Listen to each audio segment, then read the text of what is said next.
Welcome to SUSD Spotlight, your go-to source for all things happening within the district. Whether it's celebrating student and staff achievements, delving into trending education topics, or highlighting inspiring human interest stories, we've got you covered. Join us as we illuminate the incredible endeavors taking place in our schools and forge connections within our community. Get ready to be informed, inspired, and engaged as we embark on this journey together, spotlighting the extraordinary in SUSD. Well, we are really excited today to welcome in studio the president of the Scottsdale Chamber of Commerce, Mark Stanton, and the board chair, Michelle Pabis. Now, Mark and Michelle are longtime residents of Scottsdale, and in fact, you are both legacies here in Scottsdale Unified School District. So we're excited to be able to have a conversation with you about the relationship between the Chamber and Scottsdale Unified School District. But maybe we can start by talking about your experience as legacy alum from Saguaro High School. Go Sabercats. I'll go ahead and start. Go Cats. Well, I moved to Arizona just before I started sixth grade and actually attended Zuni Elementary School, which I now believe is Redfield Elementary School. Mm-hmm. Had an incredible experience there and then went to Mountainside Middle School, actually the first year it opened. So it was exciting to be part of a brand new school and helping to pick the mascot and the song and everything else that goes with a new school. And then I am a grad of Saguaro, class of 97. So incredible opportunities. And really, I think about how lucky I am to have grown up in Scottsdale, gone to school in Scottsdale, and now work my dream job in Scottsdale. So overall, just an incredible experience and happy to be here. Thank you, Michelle. Mark? Well, we have a similar path, just a little different time frame. I grew up here in Scottsdale, went to Kiva Elementary School, go Cougars. We were K through 8 at the time, and just had a great experience. And then that school fed into Saguaro Sabercats, go Cats, and I think we all know back-to-back football state champions. So let's just get that on the table so we know it. And I will tell you, those years, the formidable years, how I learned, and I'm still very close friends with many of those same folks that I grew up with, and very proud of my experience at Scottsdale Unified School District. Thank you for that. I was going to say, all the time that you spent in the schools is the reason why you chose to stay in Scottsdale, because you both serve in a multitude of ways. You continue to serve in the community.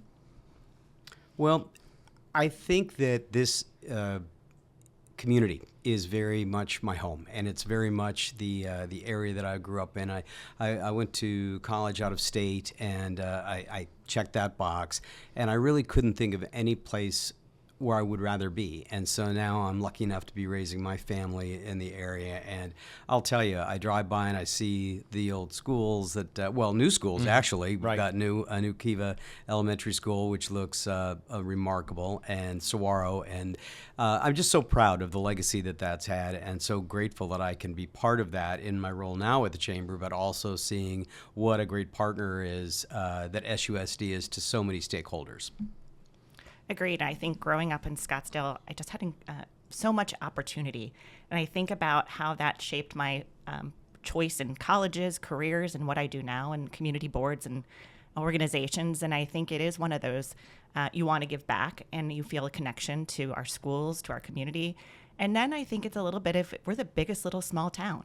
Mm-hmm. We are an incredible community where you'll see the CEO of the largest employer at a council meeting, and you'll see the superintendent at a community celebrating diversity dinner. It's just a really strong community with a strong sense of connection.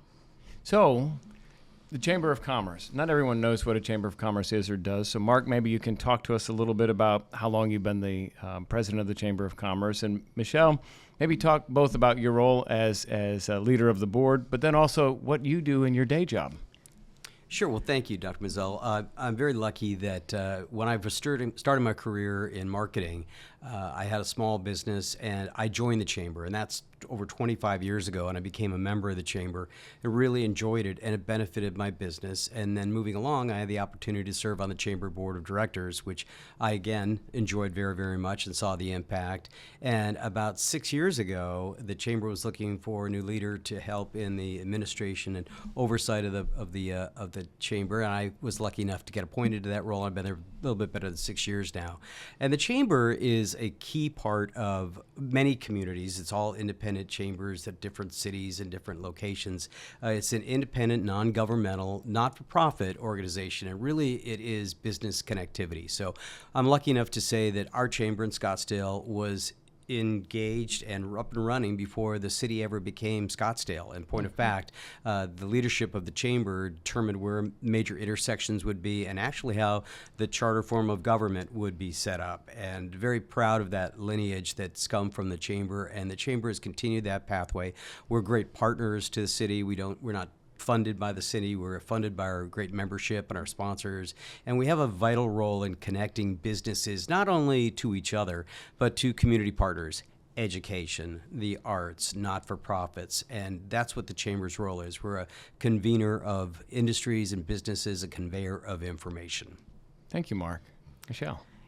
I was really introduced to the chamber through my position at Honor Health. I'm the Vice President of Government and Community Affairs, and I celebrate my 18th anniversary this fall with the organization. Yay. I say I'm finally legal now. Congratulations. And really, in my role, I'm responsible for all of our advocacy and lobbying work at the federal, state, and city levels, really advocating for the interest of the health system.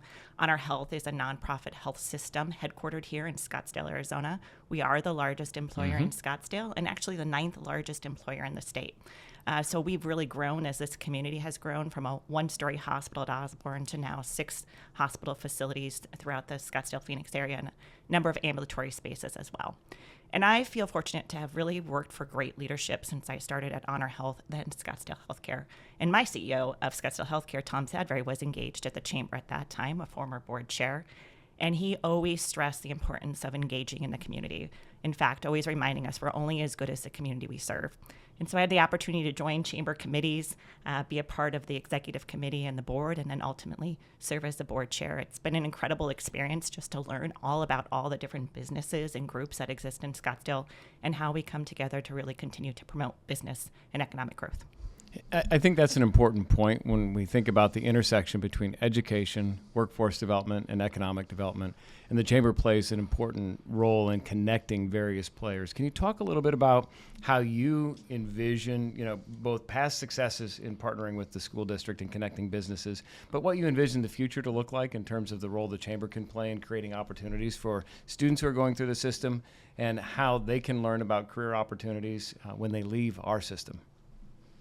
Sure, I can share some light on the fact that SUSD, your team, has been a great partner to the chamber for decades and really thrived and worked together. And thank you for serving on the chamber board of directors as well. We're grateful for that partnership. And as Michelle said, we are partners. We're only as strong as our community, and we know at the chamber that a week doesn't go by that we don't hear that workforce development isn't top of mind at every size business, whether it be a smaller entrepreneurial operation or the largest employer in the Scottsdale area. It is top of mind.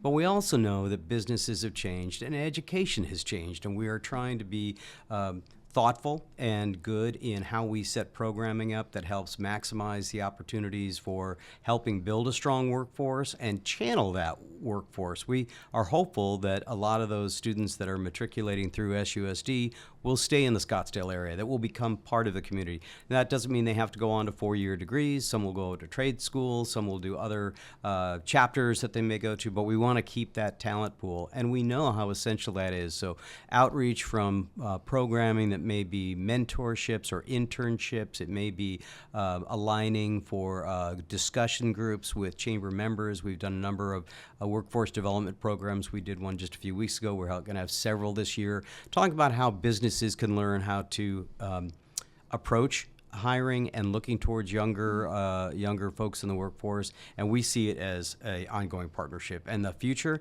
is critical for us because we know how important SUSD is. We know how important those future generations are to the business. I would just say there's so much work being done in workforce development, and Mark knows as board chair, I've really made it a priority because knowing the amount of workforce we do import to Scottsdale to serve our community, as well as wanting to grow our own talent. And what I think that Scottsdale Chamber does well is it connects and convenes. It doesn't necessarily have to own the programming, but it makes those gentle introductions of small businesses, micro businesses, larger businesses to the right folks. And I really think what you're doing with Scottsdale Community College and things with dual enrollment and concurrent enrollment, where these students are now able to graduate with the certificates they need to be direct employees to come into our businesses, is huge and is really going to be a game changer for our future. Part of our strategic plan includes a STAT team, a strategic action team that I lead that is for community engagement. And it talks a lot about building partnerships that benefit our students, CTE, for example, developing internships, work-based learning.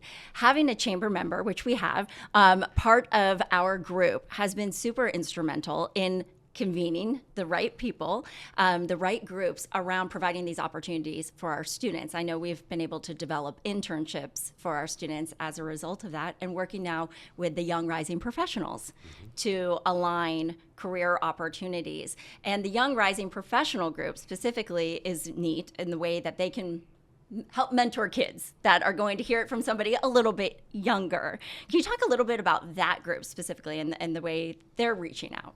A great question. Thank you, Christina. I tell you, the SRYP, the Scottsdale Rising Young Professionals, is a group within the Chamber of professionals from the age of 23 to 39. And they represent all swaths and all areas of business. And they are really an entity within themselves. And we're very protective of that ecosystem, of their culture of developing younger talent and networking. As things have turned and changed from COVID, a lot of folks lost connectivity. There's a lot of folks that are working remote, which is great for flexibility, but it doesn't give you a lot of interaction and the ability to develop those skills of, well, really socialization and professional interaction. So the SRYP group at the Chamber has done a really admirable job of pulling that and exercising program against that, whether it be programs or SRYP to VIP discussions with panels of CEOs, and also looking at mentorships and internships and helping those generations that are coming behind. Because from my chair at the Chamber, that's the future, right? And the SRYP group, those younger professionals, we need to educate them and build their awareness of engagement in the Chamber model, so that when they move on and they move into different places in their career, they understand how important the Chamber is, not for the Chamber's sake. That's part of it, but not really. It's what the Chamber does, and getting that buy-in of younger generations, because people don't know. They forget, or they take the idea of a Chamber for granted, and then they all of a sudden they were like, oh, what's a Chamber? So we're trying to go to those younger levels, those younger professionals, and bring them in, and it's working.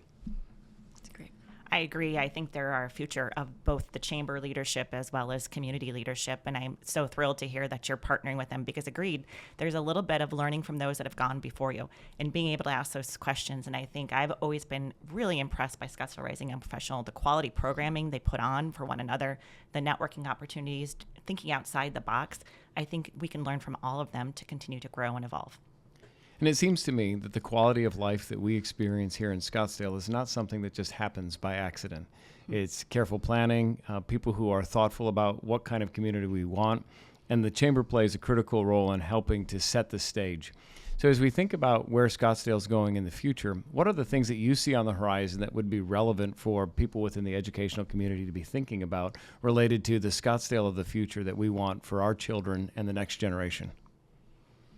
I think as someone that works in Scottsdale, has lived in Scottsdale, and now raising children that hopefully want to stay in the area, I think we have to think about, how do we want to be the Scottsdale where people want to live, work, play, and recreate? We are a fantastic community when you think about the natural assets we have between the McDowell-Sonoran Preserve as well as the Greenbelt. I think the continued economic opportunities. And as we know, people want to live where there are good schools, good healthcare, and good jobs. And I think that's what the Chamber allows, those three pieces to come together, connect and convene those players to make sure we continue to move Scottsdale forward. And I completely concur. I look at the fact that Scottsdale's really an aspirational city for a lot of people. They see it or they visit it, and they are like, wow, I want to be part of that. And frankly, from firsthand experience working in different tourism business realms over my career, you can tell anybody pretty much on the planet that you're from Scottsdale, and they light up. Not to say that people from Apache Junction aren't getting the same thing, but Scottsdale definitely resonates. And that translates to a couple of different spaces. As Michelle said, that space of wanting to be there, that quality of life, but also how that helps build the economy. No one's going to move a business unless they visit a place or start a business unless they love a place. And that's where we want Scottsdale to be. So when I look at the future of Scottsdale, I'm looking from my standpoint at the Chamber, thinking where are those areas of growth? For example, healthcare, which is such a critical aspect of the economy. Semiconductors. If you would have told me 5 years ago that we would be a hub and helping Arizona, let alone Scottsdale, that would be so strong in the semiconductor industry. So I'm looking forward to those industries that are growing, that are going to bring in jobs, that are going to support jobs, that are going to give economic vitality, which brings the quality of life. Scottsdale is aspirational, and we know it. I mean, you're looking at your two guests today, and we're living it and loving it, and we chose to make that our life. I will tell you that looking forward, the economy is bright for Scottsdale. The flexibility that the economy has shown, some of the decisions that the leadership in the city has made to help expand different industries, and the flexibility of our partners like the school district, like Scottsdale Community College. Those are great examples of institutions that are fluid enough to help capitalize and build on those opportunities. And there's tremendous power in working together. I think you've outlined some of the really compelling points about what it will take to get to where we hope to be for the future. We haven't talked about one of the more challenging issues in Scottsdale, and that relates to workforce housing and even the ability for young families to find housing. And I know that the Chamber has had some interest in that as well. I don't know if there's anything on the horizon that you can share, but it's one of those things that we even keep looking at. How do we find places for our new employees who are fresh out of college trying to live where they work? And I'm interested if the Chamber has any insights that could be shared here. Well, I can tell you that we look at best practices. So we do a number of engagement discussions between the Economic Development Office in Scottsdale and our Chamber partners around the country, talking about how other municipalities that have a similar profile, more of a tourism reputation, and how they are building up their workforce. We have a very similar profile to Vail Valley in Colorado, and that is more of a ski location, but it's known as more of a recreational space. Right. And they too have had challenges with available and affordable housing. So we look towards what those best practices are. We are very hopeful that the private sector, the business community that's building and wanting to have portions of their developments segmented out for affordable housing or attainable housing will continue. We think that's important. Mm-hmm. There's a evolution in real estate right now. Mm-hmm. We've seen that coming on board, that a lot of folks are renting versus buying, and that's a trend, and we see a lot of apartments in Scottsdale and more that are going to be coming online. But I think they're affordable options that those folks are looking for because the price of real estate has been so high. We're hoping at the Chamber that the business community will reflect what the needs and the wants are of those potential buyers and workers. And I think having a diverse workforce housing options is necessary. Not everyone necessarily wants to live where they're working. We've learned that as part of this. But so then you better make sure you're the employer of choice, that people are willing to make that drive, and maybe in our case surpass other hospitals in order to come work at Honor Health. But there also needs to be continued conversations with cities, the businesses, our school districts, just like even first responders, police and fire. We want to have people that want to live, can afford to live, and to work and support our community. Well, thank you for that. Just one of those areas that is an ongoing topic of conversation, and I thought perhaps there's a unique intersection between the role that the Chamber plays and what you're seeing with respect to what it takes for employers to make a decision to locate here. Bringing it full circle, at the end of each podcast, I like to ask our guest if there's a teacher or an educator in your life that truly made a difference. I believe it's important to elevate the profession, to call out those who have really gone above and beyond and made a difference in the lives of people who are now changing the world in their unique ways. Do you have any teachers or educators that you can think of that you would like to just celebrate today? I have so many, to be honest. I say this sincerely. I feel lucky to have grown up and gone to school where I did. The opportunities that I had, the teachers that I had that leaned in, the club opportunities, the sports opportunities, I think it just is so much has impacted my life and my ability to stay and live and work and play in Scottsdale. Obviously, so many teachers throughout. I think of a lot of my Saguaro teachers that helped shape me where I am today. I thought I was going to be a doctor. I actually was a volunteer at Scottsdale Healthcare Shea, And then I figured out, well, maybe I don't really like being in a hospital and the medical side of it. And I took an interest in politics. And it was really through my history teachers that exposed me to the history and government and econ. Linda Pearl at Saguaro was a longtime teacher and very supportive of engaging. I had the opportunity to volunteer on campaigns and to volunteer. It was actually at just those opportunities that you don't necessarily get or think you will have as a kid, a teenager. Those teachers that not only taught in the classroom, but found those extra abilities to go out into the community and to have that exposure was huge. And Linda Pearl at Saguaro, who I still keep in touch with today, is one of those for me. Thank you, Michelle. Mark? I had Linda Pearl too. She was a great educator, great teacher, and I concur. I had so many great experiences, and as you asked the question, I was thinking, how do you select from so many influential individuals that helped shape my career and shape me as a person? And I can go back to grade school, to the really wonderful teachers. There's one teacher I would call out that I really, really learned quite a bit from, and her name is Rose Knack, Mrs. Rose Knack, and she was the speech teacher, coach, debate coach at Saguaro when I was there, and I got involved in speech and debate, and I was never much of an athlete. I was on a couple of teams, but it wasn't really my jam. I just wasn't very good at it. And I got involved in speech and debate, and it shaped my skill set and helped me throughout to this day. I get great accolades for my public speaking ability, and I owe that to the coaching that she gave and the skills that she offered. And she's since passed, but she had influenced so many folks that were in those years at Saguaro, and I will tell you that I still draw on her strength and her ideas. There are things that I do when I coach colleagues or I coach employees on speaking techniques that I am taking directly from her playbook. So thank you, Rose Knack. And that's the true legacy of investing in the lives of students that then can pay it forward in our community. We're so grateful for the partnership with the Chamber of Commerce, and thank you both, Michelle and Mark, for joining us today on the podcast. Yes, Thank and you. please, we invite all of our listeners out there to continue to follow us. You can find SUSD Spotlight on any streaming platform, or you can go on to susd.org/spotlight and pitch us your ideas. We're always looking for new guests and new ideas to feature on the podcast.